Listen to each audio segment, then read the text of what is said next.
A lo profundo. No, no, no.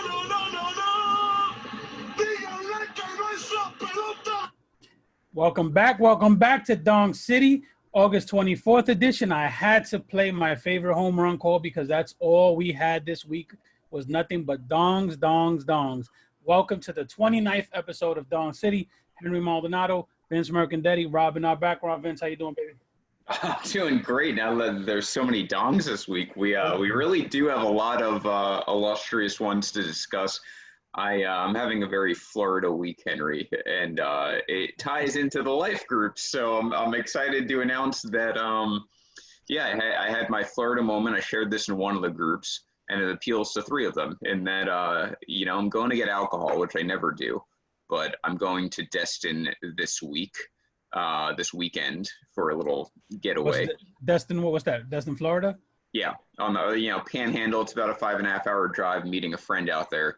So, going to get alcohol. I don't, for those of you who don't know me that well, I very rarely drink, but I'm trying to get into these hard seltzers because that's like something that I would be able to drink. And I go to a liquor store and there's like a racial tension between a Middle Eastern man and a black man while I'm in there. And I'm like, this is not a scenario I want to be a part of. They didn't have what I wanted, so I left. And as I'm leaving, there's then a woman completely bottomless, just in the parking lot of Publix with her car door open, and her ass is facing me. And her husband or boyfriend, whatever he was not standing in any sort of provocative way behind her, but he was like 6 feet behind her, just kind of on lookout. It reminded me exactly of when, like you bring your kids to the beach and you like surround them with the towels so they can change. That's exactly what it was, but an adult version. Very Florida. Yeah, this was all within a mile of my house, and the reason I bring it up was it was pop culture, daily life, and baseball life related because I was listening to Stunned Out, which is a song that mentions Roberto Clemente, which is topical because I'm wearing my Roberto Clemente shirt today. So there you go. And I received a gift from one of my friends. It is a Roberto Clemente World Baseball Classic jersey. I'm also wearing Roberto Clemente Santurce shirt and my hat. And I went full Puerto Rican, and I'm rocking the chain just as an ode to Javi Baez. I got to is that the same chain as Vacation Chain, or do you have like different chains? No. This is Vacation Chain. These chains are expensive. I can't afford more than one. That's like legit then. Okay. Yeah, this shit is expensive. Yeah. Renee, by the way, you can definitely mention there's no Puerto Rico getting baseball anytime soon while we're on the topic, but also no, it was not White Claws. It was High Noon, which I think Dave Portnoy is a spokesman for. Renee was part of the reason I wore this, just to bust his balls on his birthday today. Happy birthday, Renee. Happy birthday, Eddie, and happy birthday, CJ. Yeah, everyone's birthday today. That's good to know. And we just saw Rob with his Major League hat that he likes to taunt me with. There it is. Because I can not find it when I need to. And you've got the shirt. Good for you. Backstory on that, I went to the Indians ballpark 2 years ago now, and I just couldn't find anything Major League related. And I ended up getting just that generic shirt. I've worn it on here sometimes, but Rob's got like an entire wardrobe dedicated to the movie. So jealous of that. Anyway, a lot to get to today. We'll start with the most boring and predictable stuff of all, and that is the COVID updates and like a very small avalanche. There seems to be one COVID update a week, and that week is the Mets, or this week is the Mets. They had one player and one staffer test positive. Therefore, the Yankees had 4 of their games canceled with the Mets over the weekend. Yankees, of course, getting swept by the Rays. Well, not again. They lost 3 out of 4 the first time. Yeah. They've lost like 6 out of 7 of the Rays. Rays take over first. Yankees then have to think about it for 5 days because they're off today and had the last 4 games canceled. Mets back to business Tuesday. Yankees back to business Tuesday tomorrow. That's where we're at. I mean, look, Henry, we're halfway through the season just about, and there's not any outbreaks going on right now. We're in really good shape as far as COVID's related. Yeah, if you remove St. Louis, who just fucked it up, but if you remove St. Louis, it's not too bad. Yankees, Mets, I'm a little annoyed about, but we'll make it up. And honestly, the Yankees could have used that break after the ass kicking the Rays put on us.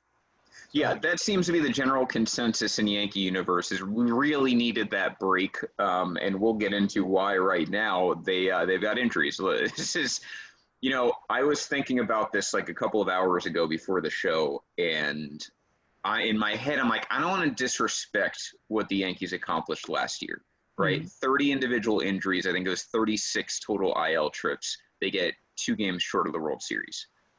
That's how much talent and depth the team has. That's how well they performed. And in my head, 2 hours ago, I'm like, I don't want to compare 2020 to that because I don't want to disrespect what that accomplishment was. It was literally has never been done in the history of baseball. Then I'm thinking about it, and Henry, if you include the original start of the season, you've got the 9 injuries that they have now, and you would also have to add Severino, Heller, Tanaka, and I feel like I'm forgetting one. Oh, Hicks. They all would have been hurt between original opening day and now. You're talking about 13 injuries in what would have been less than half the season. So they're kind of right on pace for what they were at last year. This is with a new medical staff. This is with new trainers. I don't know. Mm-hmm. I'm out of reasonings to why it could be. Everyone was on board to fire the trainers, which they did. They got a new hospital affiliation. They did a whole bunch of things, and here we are. And I'm just waiting for Chapman to pull a muscle because this dude looks like an Adonis right now. Yeah, it's the only sport in the world where I'm scared to death when they add muscle because I'm like, they're going to get hurt now. If you do Chapman looks great, like but he's going to have a career year. You do it in baseball, I'm like, he's out for half the year. Yeah, he looks great. He's going to pull a muscle. Dude is jacked. Yeah, for sure. Chapman is a good bet to go on the IL next. I'm trying to think of it. Hicks is due for a second trip. Voigt's due for a trip. That hamstring's got to pop soon. So yeah, Voigt is hot right now. He's probably the one more pissed off about these COVID updates. Yeah. Now that I think about it, it's probably him that's pissed off the most. Yeah, he was hitting everything. Many will say to my chagrin, but I'm always rooting for the Yankees to do well. But Voigt was definitely in his zone before this happened. If I told you Luke Voigt was leading the league in any category, how shocked would you have been? Probably shocked. Luke Voigt is leading the major leagues in slugging percentage. Really? Okay, but not home runs. Not home runs. Okay. What does he have? 10? He's at 10. 10? Okay. Who's the leader? Do you know? Tatis. I think it is Tatis. In baseball, Tatis. Yeah, what about the AL? That's a nice theme for today. Yeah, that's going to be a topic. By the way, so this is I didn't throw this in there here in the intro. If you are a West Coast fan of baseball today, we're going to have a fun show. We've had a lot of West Coast focus today. And if you like the White Sox, we'll chat on that too. So anyway, To answer your question quickly, AL Player of the Week, Jose Abreu, leads the American League with 11. Well, it helps when you have 4 home runs and 4 at-bats like you had earlier this week. So that's that'll do it. White Sox are hitting the shit out of the ball. It's crazy. It's weird. I don't love, and I think I've mentioned this before, I don't love the current product of baseball as much as I've loved it in the past because it's a little less strategy. It's a little more beer league softball for me, right? Yeah. Very heavy on the walks, home runs, and strikeouts. Home runs are cool, but when you're hitting 3 a game, like it gets old. But for whatever reason, watching the White Sox hit 1,000 home runs a week, that's cool. Maybe because they're all like 12 years old, I don't know. But I'm enjoying watching the White Sox. When we had our previous show, what did I call them? I said they're going to be fun, and that's exactly what they are. Yeah, it's a good call. And their record is about what we thought. And actually it's a little better now. They're 17-12 now. Real quick, this is the 2020 stat for you. The 2 players that lead in slugging percentage, Luke Voigt, and as I was white-splained last week, Brandon Lau. Brandon Lau, last week's player of the week. Yeah, the Great White Hope. All right. Wish he was on any other team right now, but what are you going to do? Yeah. So to finish up that thought, Britton, Paxton, Torres, and Judge in the past week, Stanton the week before that. Judge due to return tomorrow, so that was a short trip. Yep. This goes into my little conspiracy theory. I mentioned it, I think, in one of the game threads. I don't entirely think this is on the players because I think the Yankees will just send you to the IL for like anything. I think it's an organizational philosophy that they'd rather you play at 100% than 90% and possibly get re-aggravated. I don't think Torres and Judge needed to go on the IL. You think it's a way to manipulate take it out of the manager's hands and just say, hey, you're not playing them if they're on the IL? I think there's a little of that going on. I thought it Problem, last year too. the problem with that is Judge was on fire. But they don't believe in that. Like Boone has said, he doesn't believe in that. This is true. They do not believe in hot. Yeah, which isn't, and I'm not saying I agree with this at all. This is what, from observing the Yankees last 2 years, I'm entirely convinced that some of these injuries, not all, because obviously, a guy like Paxton was getting hurt before he ever came here. Stan gets hurt a lot. Those two guys are they are what they are. But yeah, this Judge injury, I don't think if that was the playoffs, he probably doesn't miss a game. And Torres, I think he has enough in the bank with the Yankees to say, you're not putting me on the IL, and he probably wouldn't let them. Yeah, Torres, Brayton, like grade 1 at best. One of them, I think Torres didn't even register as a grade anything. Yeah. So but a little bit. He did get some bad news, and he's out 2 to 3 weeks. So yeah, Torres or Brayton? Yeah, no, Torres. He strained his quad and his hamstring. Okay, I don't know. But I do think that I agree with you. I think there's some of that going on.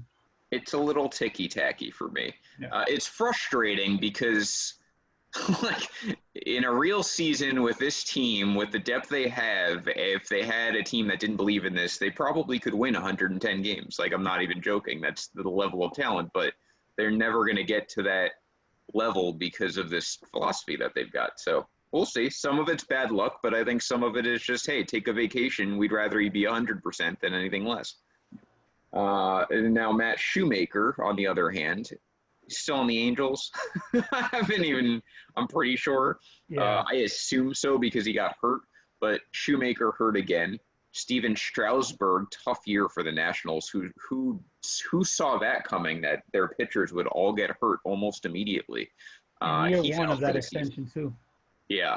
It's 2018 Red Sox, 2019 Nationals. If you take the route of using your starters as relievers on their throw days and, just exhausting them towards a title, yes, you win a title, but do not expect to defend that title. You're going to have a real shitty year, and we've now seen that twice. So he's out for the year with carpal tunnel, which I don't know. So we get these new It's injuries. better than something else, Yeah, better than Fortnite. Oh, I can say that. Seriously. So those are your main injuries. Randall Grichuk, did you say? Randall Grichuk, he has a back injury. Charlie Blackmon strained his oblique against the Dodgers. We know how long those obliques can take to go. Jose Quintana bruised his arm against the Cardinals.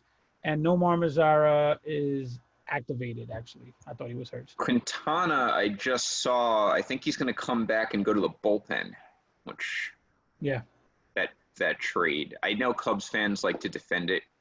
I don't know why, because it was after they won the World Series, but that's a terrible trade. That's just awful. Cubs fans, you got a Loy over there hitting a million home runs so far, and you've got Dylan Cease, who doesn't look like a piece of shit this year. You know what they'll tell you? They'll tell you they won a world. They'll tell you that they won the World Series and everything is okay, which we know is bullshit. But yeah, that's a terrible trade. White Sox fleeced you. You can't get around that. And yes, Tatis Jr. again coming into play. Yes, the White Sox have had their own share of bad trades pre-Rick Hahn. But that was a bad one for the Cubs. So keep saying that name. There you go. So this is your new toy? This is my new baby. This is the one and only Fernando Tatis autograph. So I have a couple shadow boxes coming in. I'm going to put the Juan Soto bat up. I'm going to put the Fernando Tatis bat up. And I'm going to try to stop spending money on bats and baseballs, which, as you can see, starting to pile up in the background. I think it's so funny. Last week we were talking about Soto and Tatis. Now you've got memorabilia for both of them. Yeah. And it's like Tatis hurt us this week because of the week he's had, which we'll definitely get into throughout the show. But speaking of around the league, let's go through a few updates here. We can go division by division. AL East, big story there. Like I said, Rays swept the Yankees in Yankee Stadium Notable, the Yankees had won something like 27 consecutive series. Not only do they lose the series, but they get swept. Not only do they get swept, but they get swept out of first place.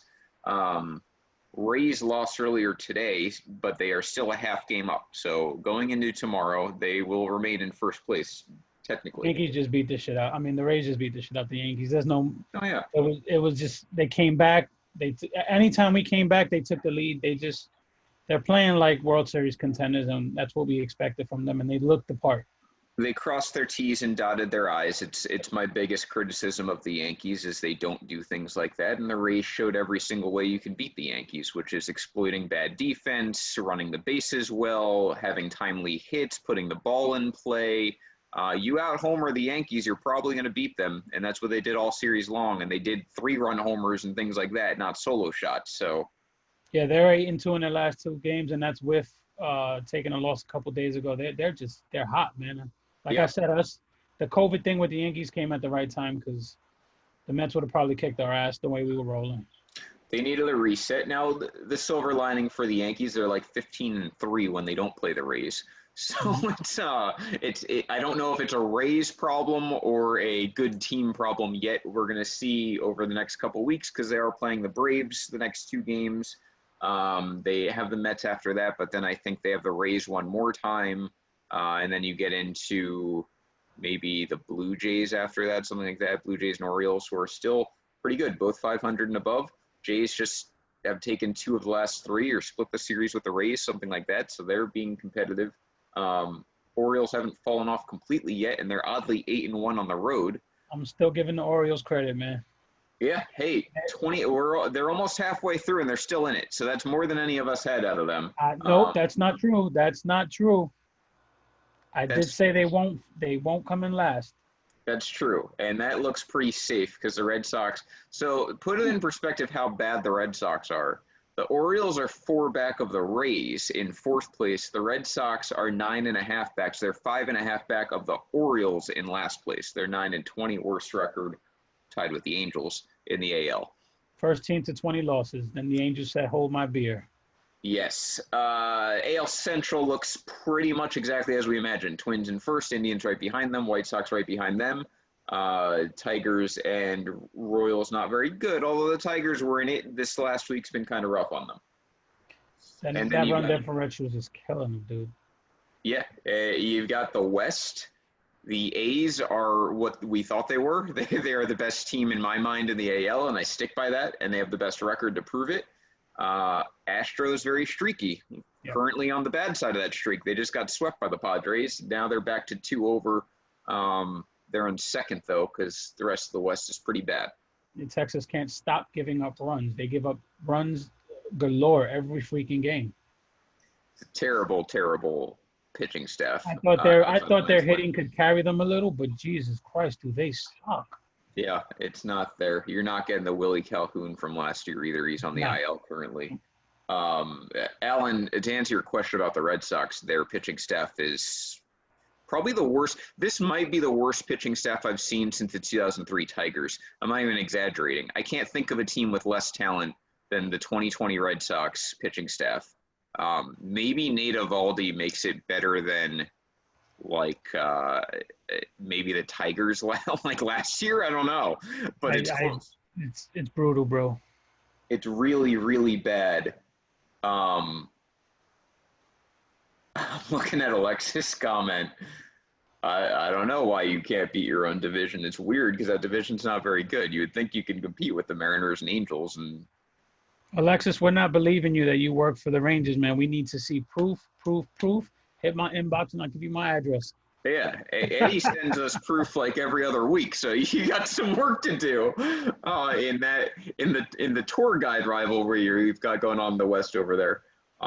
Switching to the National League's Braves, hanging on to that. No one wants to win the NL East, which is not really what we thought. The Marlins seem to want it the most, besides the Braves, and they're just not. I don't think they're good enough, even with the Braves having Braves have Max Fried and nothing. I don't know what to make of the NL East. I really don't. It's anyone's division to win. I don't know what the fuck to think of it. It's just crazy. Philly is on the bottom today. Tomorrow they can be in 3rd place. It's just everyone's everywhere in that division. What's crazy, I think my conclusion right now for the NL East is every single team has a glaring flaw. The Braves starting rotation is just a list of prospects who are underachieving. The Marlins do not have the talent on that roster in general yet. Yes. Yes. The Mets are banged up. They have no pitching really in the bullpen or in the rotation at this point. Nationals, we know their story. Almost all of their good players at this point are hurt and or underachieving. And the Phillies have maybe the worst bullpen in the entire, well, definitely in the NL, probably in baseball. I mean, think about it like this. From first place to last place, 4 games separate them. Yeah, and the best run differential, 2nd through 5th in the NL East, is +2. And that's the Nationals, who are 3 games under 500. Yeah, I don't. That division is hard to call, man. So I'll stick with the Braves, but the Braves wouldn't intimidate me whatsoever if I'm like a Dodgers fan. I guess really that's the only team I could say that about, because we go to the NL Central and the Cubs have lost 6 of 10. They lost 2 of 3 to the White Sox, and it wasn't particularly pretty. I know they won that last game with Darvish, but they looked a tier below the White Sox in that series. Yeah, I don't get the Cubs. They're a weird team. They're hitting 224, 333, 396, which is not good. But then they turn around and they have, let me see, they have an above average with runners in scoring position. They're actually among the best with hits and runners in scoring position and bases loaded, so that's what's saving them. They have the fifth best on base percentage in baseball. And then their weighted runs created is 100, which is exactly league average. So the Cubs are a really weird team to figure out. I'm chalking it up to a fluky hot start, which is the opposite of last year. I agree. I'm not a big Cubs believer. I've said this many times. They were showing me up for a few weeks, but now it looks like it's leaning back towards Team Vince here. +4 run differential, and you're 7 games over 500. And you haven't been shut out this season, so it's not even like you can say like they got blown out you can't say that they're just not scoring or something. Like, they're scoring enough runs. +4 and 7 over, there's some fluke there. I think you're going to continue to see it. The one saving grace, and I mentioned this last week on the Cubs, is like the NL East, there just isn't a team you're that scared of to overtake them. They've got a 3-game lead. The Cardinals are above 500. Now, obviously, they've played 10 games less. But that in itself, can the Cardinals win enough games with the schedule they're going to have to deal with to overtake the Cubs? The scariest team in that division is the Cardinals, and it has nothing to do with baseball. They might kill you if they don't win the division. Literally what it comes down to, that division. Nah, it's the Cardinals, and it's because they all have COVID. It has nothing to do with baseball. But, yeah, I still think Cincinnati's going to make a run. Cardinals, by the way, +9 run differential. They're 1 game over 500. Put in the Cubs' perspective. Yeah, but they haven't played a lot of games. No, 17 games compared to 27. I think that schedule might be enough for the Cubs to hold off the Cardinals, and I agree with you. Reds are 11 and 15.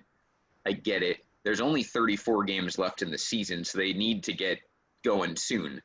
I think they can. I think they will. But that team just has so much talent, and really, if Castillo, Gray, and Bauer get hot at the same time, which Gray and Bauer have pretty much been there, that offense has to be able to just be a little consistent. That's all you need. And they just aren't. Yes, Suarez hitting under 200 for a while. I don't know if he still is. No, Winker's been red hot. Suarez is killing him, man. He is not the same dude from last year. No, and last year he wasn't really the same guy from 2018 either. His strikeouts are exploding. He's regressing horribly. But they need, that's all they need in my mind is a little bit of offensive consistency, but they can get shut out by anyone on any given night. They don't play particularly well on the road. I mean, they're 4-6. It's not crazy bad, but they don't show, or I'm sorry, they don't play particularly well at home. They're 5-7 at home. And last year that was a problem too. They had trouble scoring at home. That's a hitter's park, so I don't really know what's going on there. I am with you. Talent-wise, that team should be able to make a run, and it's still, in my mind, the most talented team in the division, but they're running out of time. Check this out. Here's that division. Cubs, and this is the division. The last 10 games for all teams. Cubs 4-6, St. Louis 5-5, Cincinnati 4-6, Milwaukee 4-6, Pittsburgh 4-6. No one wants to run away with the division.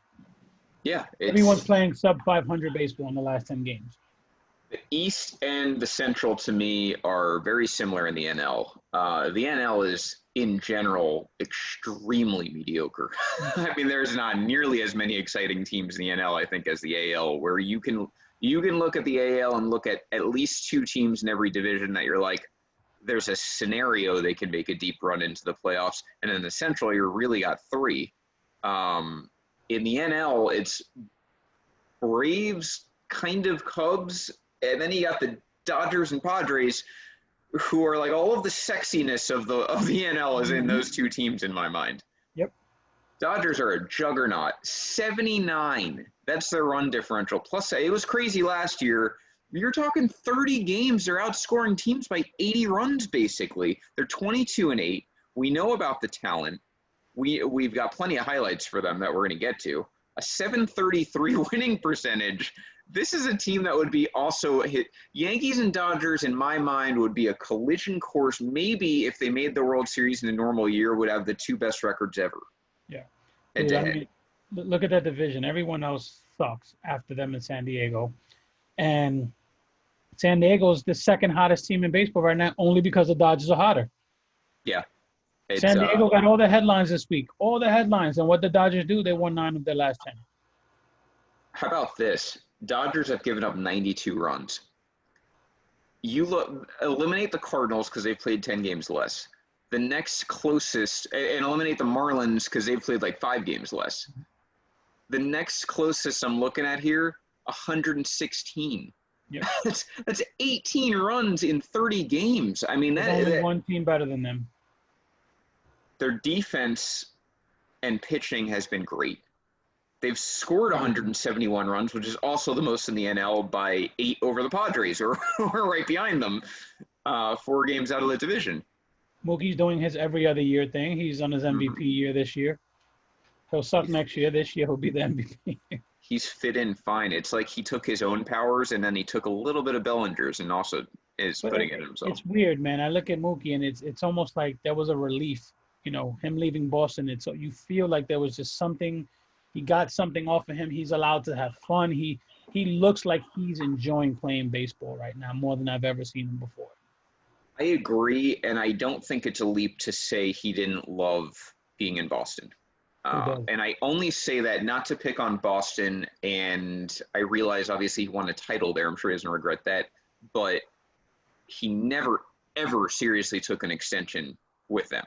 Nope. He did the opposite. He wanted to get to free agency. He made it very clear he wasn't extending, that he was going to go to free agency. He made it very clear.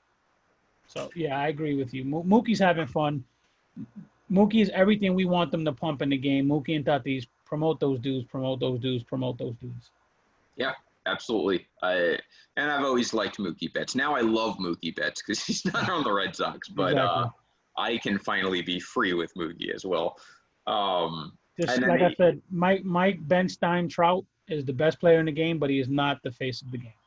Yeah, you're absolutely right. That's how we've framed it this entire time. Mike Trout is indisputably the best in the game. Every time in baseball life, which seems like once a month, someone wants to say something else or just reaffirm that he is the best in the game. It shouldn't be not to pick on Mike Trout. It's a boring topic to discuss how great he is because it should be obvious. But he is not the face of the game. His team sucks. His signature is boring. It's a shitty signature. His team sucks. He is boring. He doesn't say or do enough. Bryce Harper is more of a face of the game to me than Mike Trout.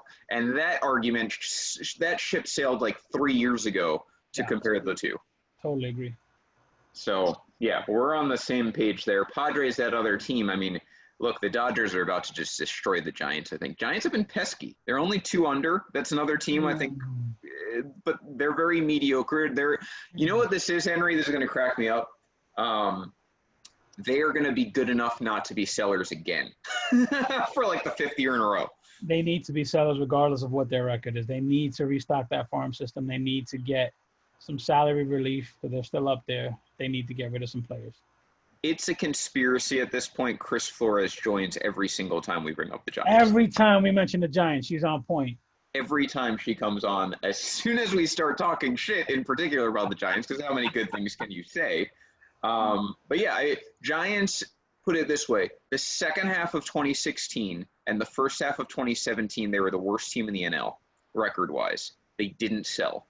They didn't sell in 2018, and they didn't sell in 2019. At this point, it's just it's torture if you're a Giants fan that this team has never chosen to rebuild.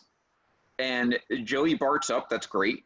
They have a not awful farm system, but it's definitely not good to start a new core. And all of their core pieces, as we've mentioned, are now too old and don't have the value. It's very similar to what the Phillies did. They turned what could have been like a 2 or 3 year rebuild into like a 5 to 7 year rebuild, which is what the Giants are in store. They need to start trading some of those contracts and some of those veteran guys and freeing up some money and seeing what they can get back in talent. Yeah, at least pull a Red Sox and just start doing salary dumps everywhere and free up some of that payroll. Agreed. They're not even doing that. If anyone takes Cueto, I mean, who takes that contract? Yeah, I mean, I say that, and then we end up trading for him. Watch. We acquired Johnny Cueto. I will do something. I don't know what, but it won't be good. Yeah, and then the Rockies, by the way, have completely fallen off a cliff. I mean, Rocky Mountain High to Rocky Mountain Crater. They've lost 9 of 10 and 7 in a row. Every good, that was a classic case of a team that started off fluky hot, and even in a 60-game season, they've already been exposed for what they are, which is not very good. So, Charlie Blackmon is starting to fade. I mean, he's still hitting 405, but that's because he started off so blistering. Yeah, I mean, that whole team's just going to fall apart. That was a classic sell mode, especially being in the West with the Padres and Dodgers. You knew they were going to start putting it together. Can I ask him something? Yeah. This is more for Henry. How's Arenado doing? I know. I'd like to bring him up because Fuck Nolan Arenado. Why you brought it up? Say winning Nolan Arenado, by the way, in case anyone was wondering. Hold on a second. Nolan Arenado is currently hitting 218, 259 on base, 455 slugging. He is who I thought he was. So you telling me that he's doing a little bit better than Altuve right now in batting average? Slightly. Slightly. Jose Altuve is my equivalent to Nolan Arenado, but it's also your equivalent to Nolan Arenado. So I give Nolan Arenado credit on defense. He's one of the greatest defenders I've ever seen. He's one of the most overrated offensive players this game has ever seen. That's not entirely unfair. I agree with you like 80%. I'm not calling him bad. There's a difference. Right. No, I get it. I'm saying he's just grossly overrated. If you put him and Matt Chapman in a neutral site, Matt Chapman will run leaps and bounds around. Matt Chapman has been the best third baseman in baseball for 3 years now, and he's finally getting his due.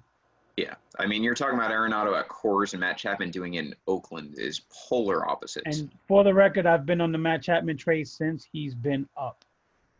Yeah. I drafted him in Dynasty, so I'm a big Matt Chapman guy too. And then you got the Diamondbacks. They just don't have the pitch. Manuela said I'm channeling my inner Dennis Green. Well, it's true. We get a lot of things right on this show, and we like to mention it.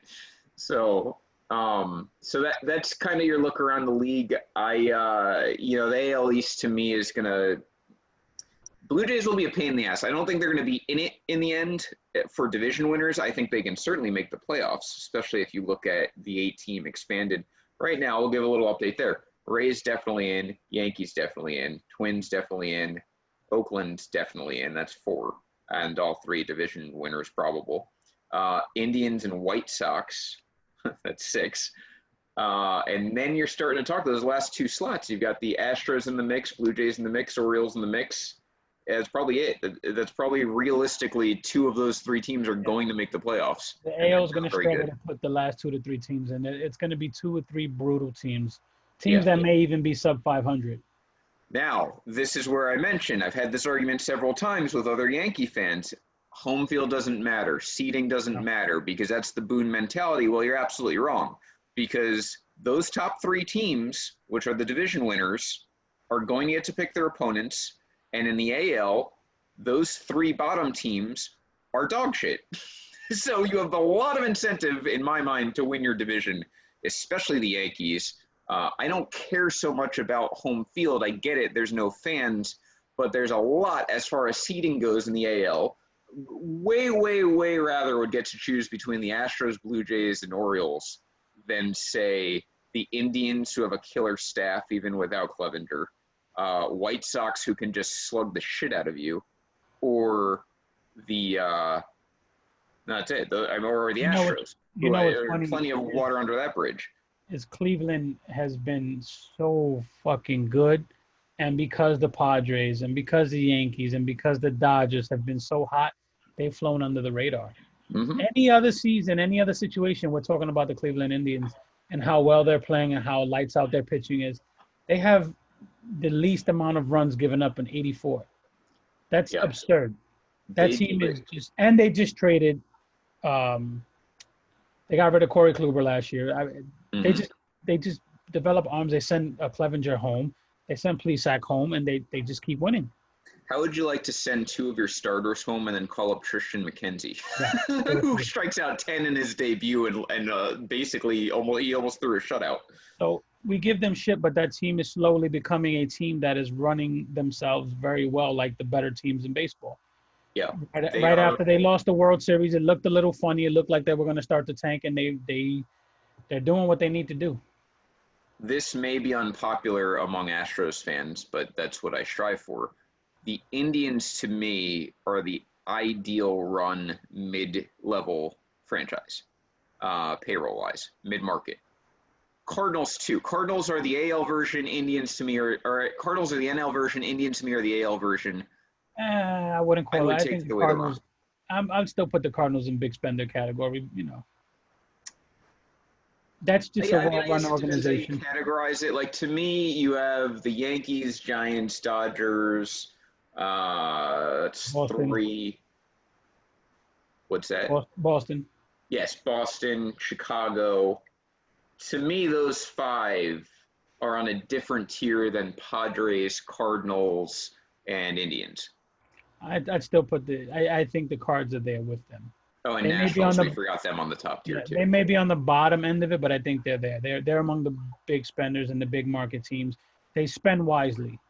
Okay, well, either way, if you're not a top 5 spender, I want to be like the Indians more than the Astros.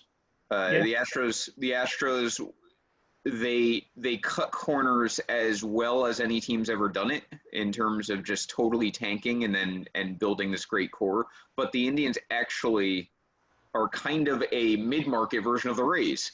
They're able to trade off pieces, bring in pieces. They're in the thick of it every year, and they are self-sustainable with pitching. The Astros have proven, though they had a great pitching development. They took guys like Verlander, who looked dead, Greinke, who looked like he was on his way down, Cole, who was average in Pittsburgh. Wait, time out. Did you see what's that? Did you see what Greinke did over the weekend? Is it one of our highlights? No, is it? Oh, no. Yes, it is. Okay, yeah. Hold on. Hello. No, not that. Oh, okay. No, what he did with the pitching mound? No. He was complaining that there was a divot in the pitching mound, so he calls the ground crew over, and as they're like digging and filling it in, he just sits down Indian style watching them do it. And the camera. I saw him sitting, and I didn't know the context of it. Yeah, it was great. It was great. I know I cut you off, but I just saw him. You mentioned Greinke, and I instantly thought of him doing that. Yeah, no, that's funny. Hey Jess, welcome to the show. Another Angels fan in here. No, that I like old man Greinke's personality. Yeah. I think he's kind of grown into what he is. But anyway, my thought on that is that the Indians are self-sustainable. So they're also fun, but like I said, they're flying under the radar. And speaking of fun, Vince. Yes. Who's next? What team is next? The most funly. You have the Padres, who are fun. Who's next after that? What's the next fun team we're going to talk about? The White Sox. White Sox. Before the season, I said the White Sox are going to be fun, and that's exactly what they have been. They've been hot. They've been hitting everything. They're hitting everything a ton. They have 87 Cubans on the team. They're just smoking every fucking thing. That team is fun to watch. Bushnell must be having a good time watching them. They're not taking the league by storm in terms of win and everything, but they're getting better. I mean, they're, 586 win percentage? It's a fun team to watch. I'd be excited if I was a fan of theirs. I mean, they're setting every Cuban record possible with home runs. But, yeah, it's a shame. I don't see Ricky or Matt watching, which is a shame because we're talking about the White Sox a lot. But I think White Sox fans are in the right mindset. It's very similar to how the Yankee fans' mindset was in 2017. It's still an audition year. You want to see progress. You're not expecting a title. And I think if you keep that mindset as a White Sox fan in 2020, you're locked and loaded for 2021. I really think that they're going to be right in the thick of things. If they keep that up, another free agent or two signing with the momentum they have, watch out for them next year for sure. And Kopech finally comes back. Hopefully. Yep. I mean, I won't get on him because of his issue, so I'll be the nice guy. I'm a big believer in his arm. I'd like to see it stay healthy for a full season. We have no idea if it can with the way he throws, but he's an ace if he's healthy. If he's healthy, 2.5 seasons missed. I mean, it's a lot of time he's missed. He's not pitching a full year regardless next year. So, it'll be interesting, though. But I think the White Sox have enough there to compete next year. And that offense might be the best in baseball next year for all we know. I mean, it's that kind of ceiling with how young those guys are and what they're doing is unbelievable. Can't say it's that unexpected because they had the greatest farm system of 10 years at one point. Yeah, definitely. And the Padres had the other one, and look at them. So, those prospects are panning out. They made great draft picks. They made fantastic trades. They moved guys they needed to move. They pushed all the right buttons. Now, Ricky, this is a fun, special power we've got. I summoned Ricky. I didn't reach out to him. I just said his name, and he appeared. It's like we say the Giants, and Chris appears. Exactly. We did it twice. Okay, I liked it. Well, and we mentioned the Angels, and Jess appeared. So, I like this. This is great. But you know what I can see? I can see the White Sox just saying, fuck it. We're going to have fun. They're going to go out there and try to get Trevor Bauer or something. Make some, splashy moves like that for a pitcher that they desperately need. One more starter. Dallas Keuchel, by the way, has been what I would want if I signed him. He's been wonderful. Don't be surprised if they make a move.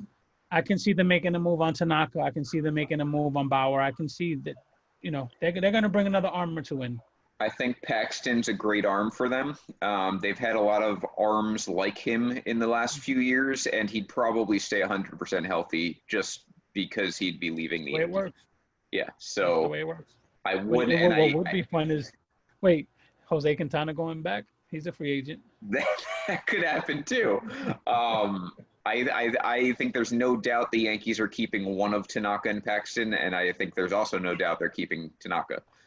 So that's how I see it. Paxton will be a free agent. Yeah. Could get a pillow deal. Yeah. Could get a pillow deal. They both could come back, but I think the Yankees are definitely. If I'm the White Sox, go get Trevor Bauer. Call it a day. Yeah, he's going to be a hot commodity. I think the Red Sox will be hot for Trevor Bauer too. I sincerely hope their markets are so big that the Red Sox have to overpay for whoever they have to go for. I don't think Trevor Bauer's personality meshes well in Boston. It would not at all, which I'm fine either way. They'll run them out of town. It'll be a show, and we'll laugh at it. We'll probably have a whole show about it. Yeah. Fucking segment. We'll have a whole show. Now I got the trade deadline, by the way, is next week. I'm sure we'll have a lot to report if there are any real trades. I've got this conspiracy theory that Cashman's going to go hard after Clevenger now. Don't tease me. That's a pennies on the dollar trade. It's a little Trevor Bauer bait, even though he hates Garrett Cole. Don't do it to me, bro. I'm just saying. That's playing just the tip. Don't do it. Yeah, Yankees apparently have been looking at the Indians. That's all I'm saying. I would love it. Look, empty the farm and throw in Lindor. Get them both. I mean. Yeah. Hey, if you're going to call up Debbie over Clark Schmidt, trade Clark Schmidt. Trade Clark Schmidt. Trade Debbie. Call me crazy. Trade Jason Dominguez and bring them both here. I would give up Schmidt and Dominguez for Clevenger and Lindor. Absolutely. For sure. I would like to add something to that Clevenger topic. Remember, if he does go to the Yankees, he'll be reunited with Matt Blake. That's another thing too. Yeah, Good point. it's Very a good point. But Clevenger, I would want to see him and Garrett Cole fight. Yeah, I was going to say they don't like each other. Bauer also doesn't like Cole, but I think if Thurman Munson and Reggie Jackson can do it and win a couple titles, they'll figure it out. Look, I just put a camera in, give me a reality show on Yes Network, let them duke it out. Let Clevenger tease him and come with his own little sign, you know. I'm all for it. We'll see. We'll see how it goes. Rob, let's get an update, and then let's get into the highlights. Sure. Right now, on top of the fifth, Marlins are up 7-0 against the Nationals. God damn. Yes, Ooh, yeah. right. You have the Cubs over right now up top of the Tigers 2-0, bottom of the second. And we have, speaking of Cleveland, they're up 1-0 against the Twins going to the third. That's a good matchup. Apparently also, if I talk shit about the Cubs, they score runs. That's been going on the last few weeks also. Yeah. Earlier today, by the way, Blue Jays beat the Rays. Like I said that earlier, that's a .5 in the AL East, as close as you can get going into this week. Let's get on the highlights here. So we're going to start with highlights. We've got a bunch of them for you, and we're going to go right back over to San Diego to start us off. Let's cue this up. This is Manny Machado on my fantasy team, in case any of you are wondering. And this is Manny Machado. He is normally a shortstop / third baseman, and right now he's a right fielder, almost at the warning track, making that catch. I mean, that is unbelievable range. Fantastic. And it may only be as impressive as our next highlight, which is also the Padres. So go ahead. Hit it, baby. My man, Fernando Tatis. Where's that video? There we go. Look at that play. Now, the whole time, the camera's on the left fielder. And then Tatis comes out of nowhere and makes that grab. This kid is so fun to fucking watch. I can't wait, man. This kid is It's just ridiculous. I mean, that's very Jeter-like, except at an even more extreme angle to me. Like I said, the best part of that highlight was you're looking at the left fielder, and then you just see this out of nowhere. Yeah, it's just unbelievable. Those are your middle infielders. Those are two of your infielders if you're the Padres. What an exciting time to be alive. Speaking of middle infielders, let's go to old friend over here with the Phillies. Nice little fundamentals. I don't miss Didi Gregorius that much, but this is nice. This is Freddie Freeman going into the gap over here. Phillies cutting it off over there in the outfield, and there's some fundamentals, right? You hit Didi on the fly. Didi hits on the plate. Perfect throw. Doesn't even get to touch home. He's just out.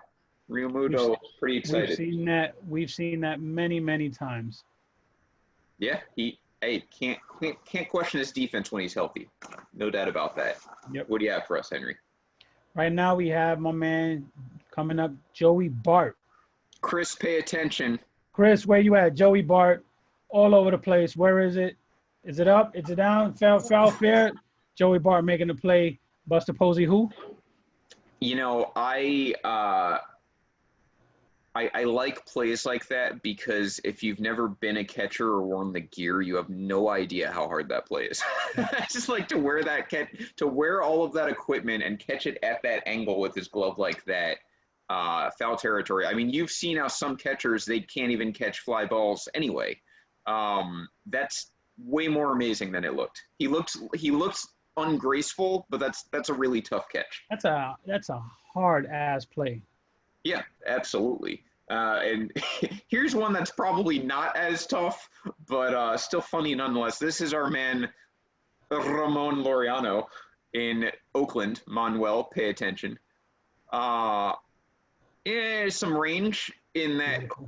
The most impressive thing about this isn't so much that he guns the runner at second, because you're kind of in no man's land if you're the base runner. It's how he caught that ball. Yeah. That could have very well bounced over his head or off his glove, but he caught it in a little quick banana catch. It was very and then he throws it and guns the runner. Very Javi Baez-esque, where Baez just does things that look so nonchalant. Yeah, that's smooth. I like that. Here's up next, Rob? You ready, Rob? Hit it. Yeah, I'm ready. This is the Zach Greinke. Yep. Go ahead. Here we have Zach Greinke calling his own pitch. Oh, he didn't get the beginning. He called his own eephus pitch. Did he? Yeah, he did. He called it. He was calling it. In the beginning of that video, he's putting down the hand signals to the catcher. He calls a pitch, and it just floats in at 54 miles per hour, something you get from like a softball team. Everyone's smiling. But yeah, before that, he called it. This makes me miss El Duque, one of the craftiest pitchers I've ever seen, and maybe the last time I remember an eephus pitch. That had the ball written all over it. Yeah, he used to quick pitch, eephus pitch. He'd do anything. It was awesome. Yeah, that's Zach Greinke. Again, he might be the quirkiest player in baseball. And there's another example. Let's get to some more defense here. Here's a guy who's much maligned. We've talked about the Marlins, and Henry and you and I are very much on the Marlin bandwagon. Absolutely. For the future. This is a guy who hasn't been part of it. Lewis Brinson barely has stayed in the majors. Christian Yelich centerpiece.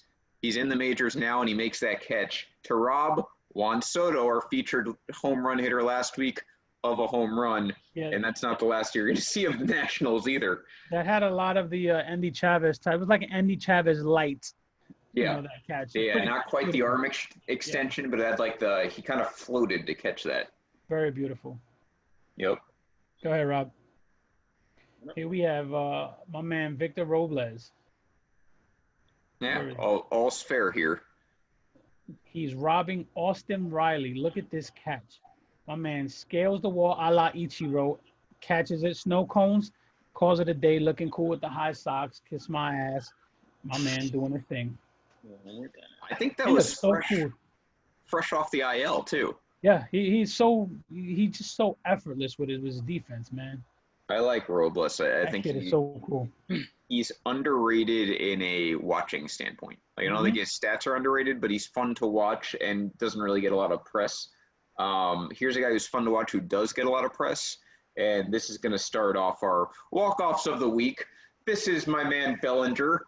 Dodgers fans, pay attention because he's starting to wake up. 4 home runs this week. Here's one of them. This one's going to end the game against the Rockies. Tried to rob a home run there, just couldn't quite do it. That ends that game. Dodgers win that game. Dodgers with a nice week. And Bellinger a nice week. Like I said, 4 home runs. He had some other big moments we'll get to in a second here, but that one a walk-off for the Dodgers. Well, if you're going to show a walk-off, I'm going to show a walk-off. And here's my man, Dansby Swanson. There we go, getting all of it, going Oppo. That's a deep part of the park, by the way. Oh, yeah. Game over, baby. Those crack me up because he goes to try and rob that home run. It's like 10 feet behind the wall. It's not even close. Do they do that because it's just they're like practicing the motion, or do they legitimately think they can catch it? I don't know what it is. Just fuck with the cameraman. Cracks me up every time. By the way, Dansby Swanson, I think, has multiple walk-offs in his career. Another guy who, a major prospect in the day, hasn't really reached that ceiling, but he's become a nice little player for the Braves. Yeah, he's nice. And the Braves, by the way, kings of the walk-offs. I think they have like 6 this year. Here's another one.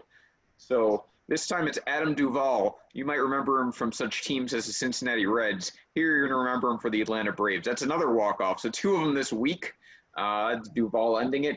Another Braves 22 run differential, but like I said, I think they've got like 6 walk-offs this season. I'm not exaggerating. Pretty crazy. Dansby was a little more had a little more flair. Yeah, for sure. That's just a common single. There were other walk-offs as well. I think the Rays had one in one of those softball style extra inning games, but those are the ones I like. For the next one. Oh yeah, so we'll get into the dongs. Henry's got a bat for every dong here. Prettiest signature in baseball, by the way. Juan Soto. Start us off with a long dong, Rob. This again, Juan Soto. He probably didn't like getting robbed of that home run, so he's gonna make up for it here. Look at where this one lands. This kid's like 12 years old, and he goes Oppo. I mean that's an Oppo shot. This kid is just incredibly strong, man. His power is ridiculous. I remember that game in I think 2018 when he came up against the Yankees. He hit those 2 home runs that both went like 450 feet. I was like, this guy's a problem. He's like Andrew Jones. That was Soto starting us off. What do you have for us next, Rob? Got the Nelson Cruz, the ageless wonder, coming up. We're never too old to hit a home run, Rob. Just remember that. Yeah, never too old to hit one. And, man, that was a jack. He just smoked that, no doubt about it. Eventually, we're going to have to start talking about Nelson Cruz for the Hall of Fame, even with the PEDs bullshit. But him and Edwin, they're putting up stats, man. They're just hitting them and hitting them and hitting them and padding their stats. The man loves dongs, and he loves long ones. Nelson Cruz, a little Gary Sheffield there. That was a violent home run. Absolutely. And this one may be my favorite violent home run of the week. Everything Bryce Harper does is violent when he swings. I mean, his torque, if you've ever seen him in person, is like just I would break my oblique swinging like him. That's Harper. That's not the one I thought it was, but that's a Harper home run. Nothing Rob did wrong, by the way. I'm just thinking of that Bryce one that went into like outer space. But my MVP pick. Bryce Harper this year? Yeah, it was.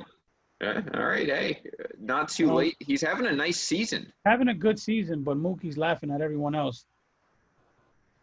Yeah. I don't know if anyone's catching. Right now, Shane Bieber, AL Cy Young, Mookie, NL MVP. I don't know if anyone's catching either one of them. I think Alan mentioned Yelich earlier. He's not really in contention of it. I don't know he might not be fully recovered from his injury, honestly. And he's doing that every other year thing, too. Yeah, that's also a good point. Let's get to our next one here. Next up, we have a first career home run from Alec Boone. And let's see it in action. Dude is tall, frail, and skinny, but he got all of that one. Yeah. What is he, 6'6"? He even went into the drink. Wow, that went way further than I thought it would. Yeah, that's what I'm saying. You look at the dude, and he's, lanky. You don't think you're going to get that kind of torque out of him, and then he puts it where he put it. So I like that. He's got, his bat coming out of college was like prolific power with major holes in his swing. I think he's corrected some of those holes, but you could see the major power on display there. That was not everything. They had him it went in the water, by the way. Yeah, he didn't get all of that either. Yeah, but then they had a video later of Freddie Freeman, kind of congratulating him when he was on third base later on. So it was kind of cool. That is cool. He was up yesterday. Yeah, and while we're on the emotional wagon here, let's switch over to our first montage. So Dodgers did a cool thing. By the way, if you haven't seen Eddie Morales' picture, he's got a cool Kobe Bryant helmet. They had a Kobe Bryant Memorial Day of Respect. You'd see the numbers there. Dodgers obviously coming out in his 8 and 24 uniforms. If you saw some of the cool stats that were going around Twitter, Bellinger hit his 8th home run and his 24th hit of the season. Those are both Kobe numbers. This is the Dodgers on Kobe Bryant Day, going dong once, going dong twice, as that one's going to float out of there. I love their cutouts. I like. Here's another one. This one's going to go Oppo. That's 3. It went into the sign that said "Fly better." I like this part. Yeah, right here. Kobe. Yeah, that's cool. And here's the 4th one. So lots of dongs on Kobe Bryant Day. A nice tribute. It's still, talking about it, it's still like a fresh wound. I think Kobe Bryant just meant that much, and I can only imagine if you're an LA fan, it's that much worse. But that was a nice tribute by the Dodgers. They win that game, and they hit 4 home runs for them. Yeah, definitely. Okay, guys, you ready for some fun? Yeah, let's have some fun with the most fun exciting right now. player in the league. We saved the best for last for all your Padres fans. So got a little montage here. Let me just get it ready. Rob's working overtime, guys. Enjoy this one. Seriously, yeah. I was having fun trying to edit these clips. I had a great time doing it, and now I'm getting the hang of it. And yeah, you're definitely gonna love this. Show me the most exciting guy in baseball. There you go, coming up right here. That's one. This man's name, by the way, is Fernando Tatis Jr. I'm not sure if anyone's ever heard of him. He hasn't been in the news very much this week, but yeah, that's him hitting 1. There's another This is one we're going to talk about in a second. Opposite field grand slam 3-0. Take note of the score. Oppo grand slam. And just because he wasn't done with poor Texas, man, they got destroyed this week. That was off Lance Lynn, by the way, who Lance Lynn is killing it this year. Yeah. Shut up, Sean. Sean reminding me of Lance Lynn. So far I'm dead wrong on. I thought for sure he's a 1-year wonder, and somehow in his early to mid 30s he is, and being fat, he is not a 1-year wonder. He's having another fantastic year. What could it be? But that was him being victimized, which brings me a little bit of happiness. And so those, by the way, for those of you who did not pick up on it, were home runs by Fernando Tatis Jr. And now we have an even bigger celebration for the Padres this week. Grand dongs, our favorite types. The Padres hit 5 grand slams this week alone. Here again is the one we're going to talk about in a second. 10-3. Destroyed a cutout, by the way. Yup. Will Myers. Another one. This is another grand slam. This time it is Will Myers. That's going to go. The third one against Texas alone, consecutive days. That's Manny Machado. This is a moonshot. Is this the one? Yeah. Yeah, that's a walk-off grand dong. You don't get to say that very often. Pretty excited. I woke up to find out he had hit 4 RBIs when I was sleeping. That was nice. Then you got this one, and Eric Hosmer. Eric Hosmer still doing his thing. Another grand slam off Texas. And then maybe my favorite one, just because it's against the Astros. That one's going to go by journeyman Jake Cronenworth. Sounds like he should be like. Dude, I'm glad you pronounced that and not me. I pronounce the Spanish names. You pronounce those white names. I have no idea if it's right, but I'm going to assume it is because I'm one with the whiteness. And he should be an English lit major, not a baseball player. But that was a grand slam. So what did you notice, Vince? In that highlight package, they were in order that they occurred. The first one was Tatis' grand slam. Mm-hmm. And where did that take us? Tatis in a 10-3 game, bases loaded, 3-0 count. I think it was the 8th inning. He gets a green light, or I'm sorry, he doesn't. He gets a take sign from his own manager, porn star Jace Tingler, and he hits an opposite field grand slam. Ignores the take sign, goes 3-0. He's Fernando Tatis Jr. He's done this like 10 times this year. I don't know if he ignored it or he might have just missed it. I mean, yeah, either way, he didn't obey it. Butthurt Chris Woodward, Texas manager. I think that was the first game of the series, so he's not even as butthurt as he would be by the end of that series. He says it's an unwritten rule.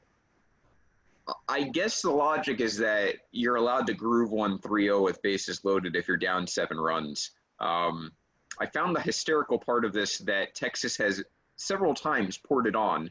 And also not mentioned in this is Texas led 10-1 against the Yankees at one time, the Jorge Posada walk-off. They blew that game. So if you're any team in the majors that should know that it's never over until it's over, it's Texas. They put up 30 runs just last season. For them to be talking shit is ridiculous.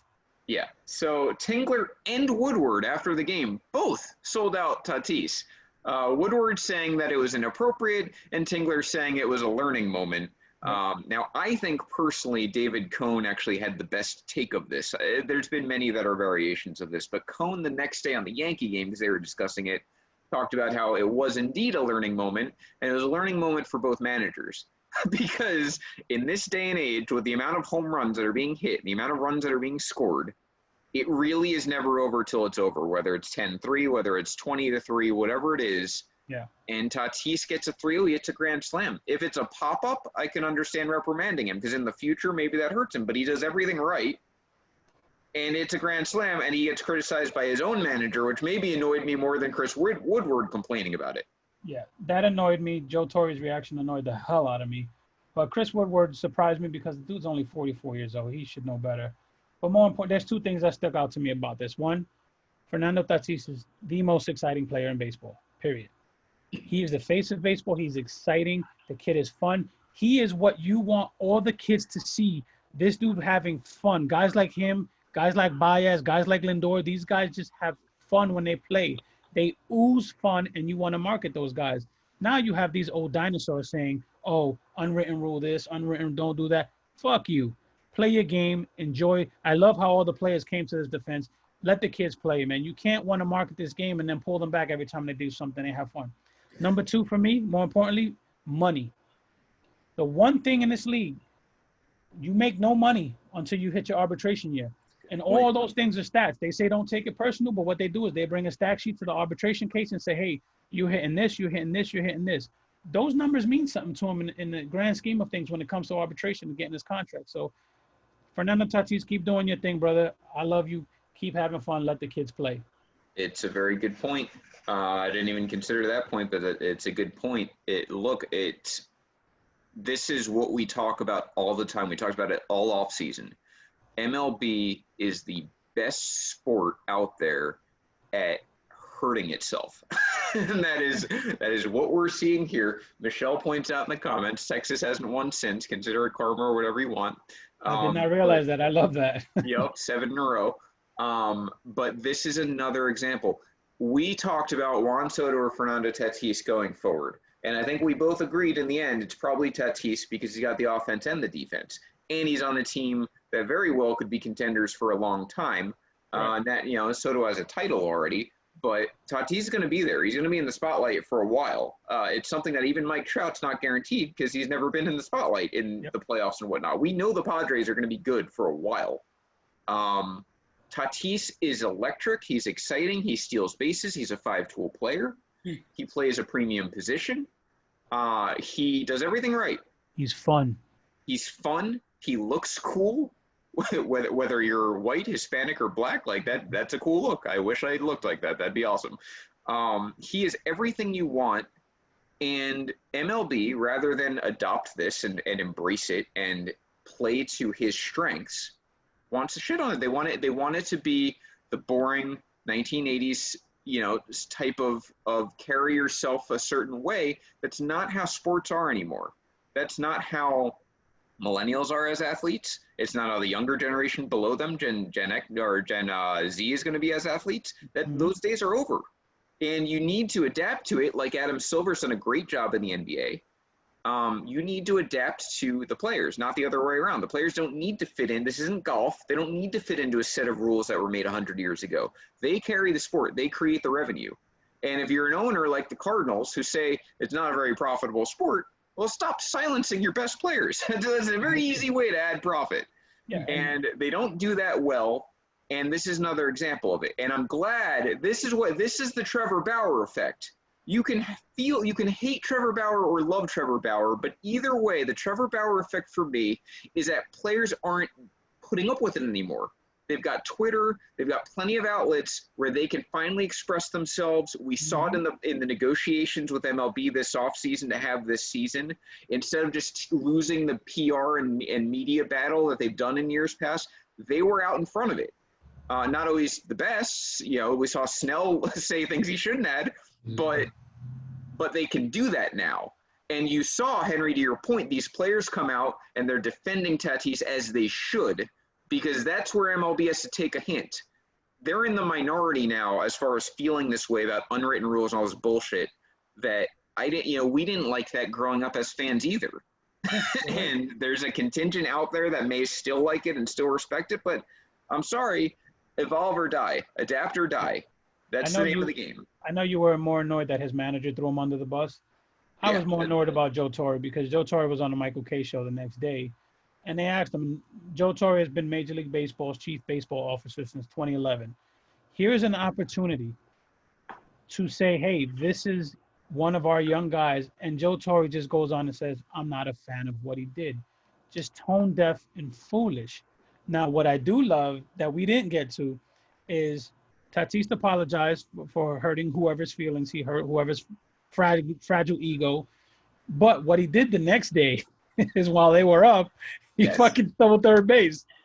Yeah. That was like a good fuck you. I loved it. Yeah, I would like to add something, and looking at the comments here, got a good comment from Wendy. She was like, Wendy, who happens to be my wife, she mentioned that Fernando Tatis apologized for missing that sign, but the Astros didn't. He didn't. You know what I'm saying? That she brings that up. So yeah, that's a good point. It's I love that he stole that base. That was like that was like one giant fuck you. I bet you his father, Fernando Tatis, said, "Hey, play your game. That's what got you this far. Fuck these dinosaurs." And this might be Yankee fandom suicide, but Joe Torre turned the other cheek while most of that team was on steroids, just like every other manager in the game at that time. That was for entertainment. So I'm pretty sure it's an unwritten rule you shouldn't cheat. And every single team when Torre was making his career was doing that. Yeah. So you don't have a listen. Like, it's a ridiculous notion. I also don't want an 80-year-old man telling me how the kids should play baseball. Right. And another good point. Tatis is like a Grand Slam extraordinary. He has 2 in 1 game in his career. Yeah. So don't tell him how to swing with the bases loaded. Trust me, as a Yankee fan, there's plenty of guys I would love to get educated on how to approach a bases loaded situation. And Tatis is not one of them. He's got it covered, so don't worry about it. He doesn't need signs with the bases loaded. He knows what to do. We're having a Mike Trout back and forth in the comment section. Don't forget, guys, Mike Trout did hit a 3-0 fastball home run, a grand slam, in fact, earlier this season. So he did swing 3-0. Look, 3-0. I'm not with the bases loaded. I'm not a big fan of swinging 3-0 from a strategic standpoint. But using the defense that it's inappropriate is just the dumbest route you can go. I don't think it's cut and dry. I think you need to see the situation. I think you need to see what the pitcher's done before that. Is he all over the place? Can he not hit the strike? You know what I mean? I need to see the situation. I don't mind swinging 3-0. Depends on the score. There's a lot of variables involved. Yeah. Is his command off or is his control off? If he's missing the zone by 3 feet, yeah, I'm probably taking a guy like Didi sticks out. He it always used to drive me nuts swinging 3-0 or swinging first pitch after a 4-pitch walk. But to your point, if you're just missing, the corners or whatever, it's 3-0, he's going to groove one, fine. The old adage is that you get the same pitch 3-1 as 3-0. That I don't think is true anymore because there's so many walks now that they're not afraid to throw you something in the dirt, with 3 balls and whatnot, or a curve ball or whatever. You may not get a fastball right down the middle. Exactly. So that was the argument there. Now let's get to something lighthearted with Boone-headed. That, by the way, was our Boone-headed calls of the week. Keith Hernandez on that wagon too. He wasn't as bad, but he was like, I don't agree with it. Whatever. Let's get to this. Yeah, exactly. Here's our umpire of the week. This is a pitch pointed out to us. She just you could play her up. That's a ball. 100 miles per hour, literally right down the middle. I mean, you couldn't get more right down the middle, I don't think, if you tried. Hit that again, Rob. Yeah. Again. This is sometimes it's like, oh, well, the box picked it up, but, it might have broken around the plate or something. That was not any of it.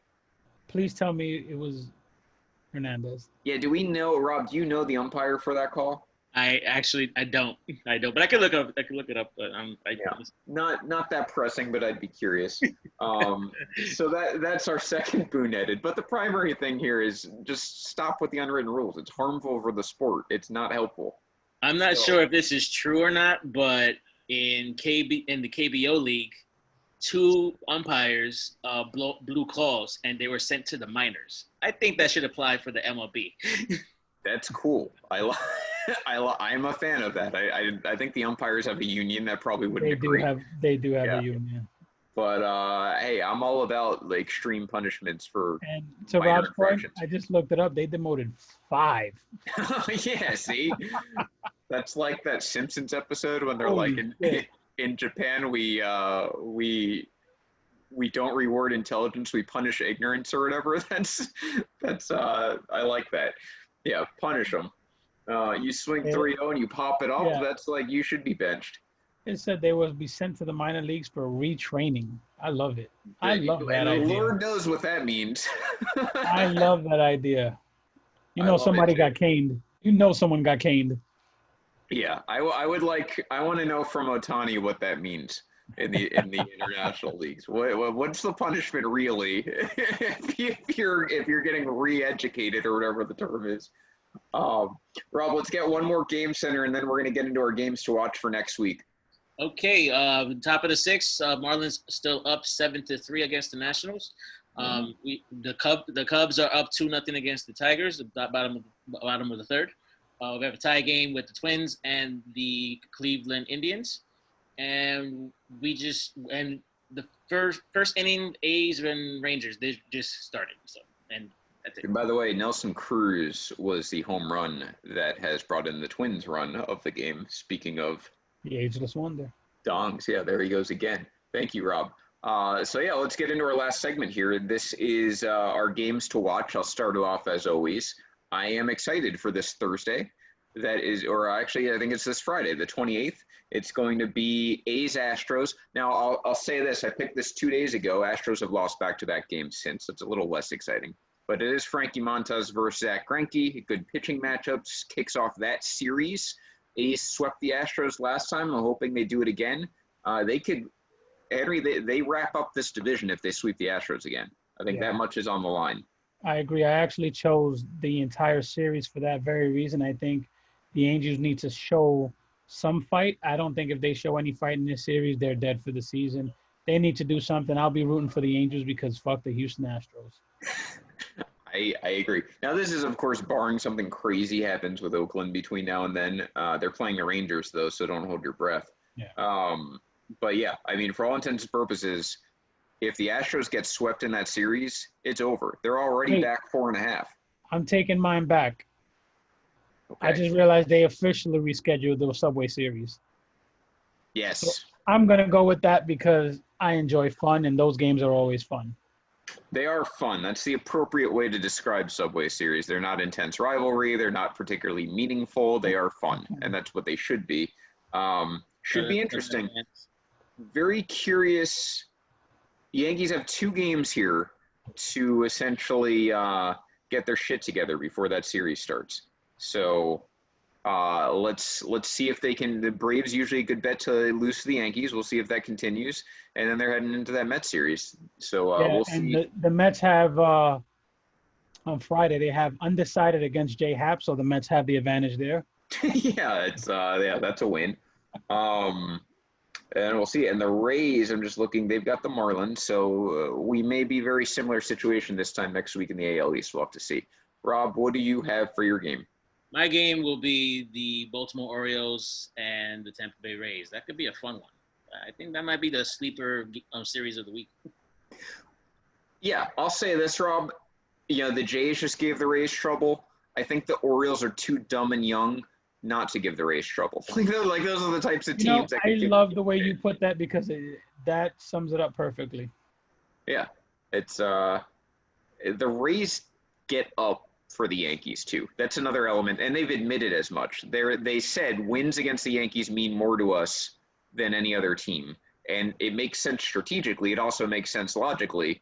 Right. Something that the Yankees don't seem to share that sentiment because Aaron Boone doesn't seem to think that any games are more important than anything else. Exactly. By the way, guys, we have decided to expand the Boone-headed segment of our show. If you see a bad call, a bad decision, something dumb, stupid, tag us, inbox us, and we're still going to call it Boone-headed moves of the week. And like this time, we'll probably have an entire segment dedicated to it. Yeah, so we made your jobs easier. You have not been particularly forthright about bad manager decisions, and to a degree, we understand it because there's only so many you can remember / mention. Mm-hmm. But yeah, any dumb things in MLB will take, just as we did with the Tatis controversy. So you see something that's just stupid, you don't agree with it, tag us. And still the same thing for highlights and dongs. You know, we'll go scour MLB highlights if we need to, but we would like to get them organically. So, yeah, Real you see one. Breaking news, the White Sox released Brian Mitchell and Adalberto Mejia. So that experiment is over. We hardly knew ye, Brian Mitchell. Good to know. Cubs, by the way, now only up 2-1 as the Tigers have scored on them. That's your only update there. Ricky calling his shot. He's saying that the White Sox will gain a half game without playing. That is a Yankee special. They've done that twice in the last 3 days. So we'll see if that holds true. Obviously, as usual, join us next week, Monday, 7 p.m. Eastern Time. We'll be right back here as we always are. Tune in to, we got a couple teases here. Audible, 7 p.m. tomorrow. We say it every week. If you are not in football life, if you enjoy football or fantasy football in the least, please join Football Life. Listen to Matt Bushnell and Randy Hammond. Matt is a White Sox fan. Randy is a Yankees fan. Randy is a Giants fan. Matt is a Bears fan, as you might imagine. They're very insightful, very entertaining show. They do a good job over there. And we've got kind of our fantasy counterpart baseball show is back, Total Bases. A little tricky to find their time slot, but it's usually on Sundays. So look for that the day before we come on. That's with Felipe Milicio and Sean Flannery. They are your stat gurus for fantasy baseball. So any fantasy questions, definitely feel free to tune in there and ask them. But most of all, join us next week, Monday, 7 p.m. for Donk City. We will have more of this. This is going to go on all season long, and there will be a complete season. I haven't trolled anyone yet as we get to the halfway point as far as if they thought the season would end between now and the end of the year, but I'm feeling that might be coming this week as well.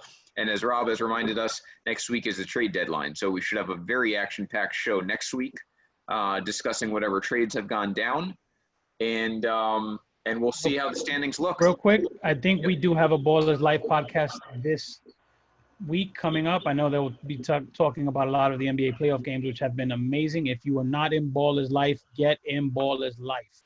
Yeah, right in the basketball playoffs, great time to join in there. Two big baseball fans, Jacob Moses and Leon Tompkins. Leon, defending champion Nationals fan. Jacob, self-loathing Mets fan. They are also two, basketball experts, and this is an exciting time if you're into basketball. So definitely join it. They are making the bubble work. I'm happy for the NBA.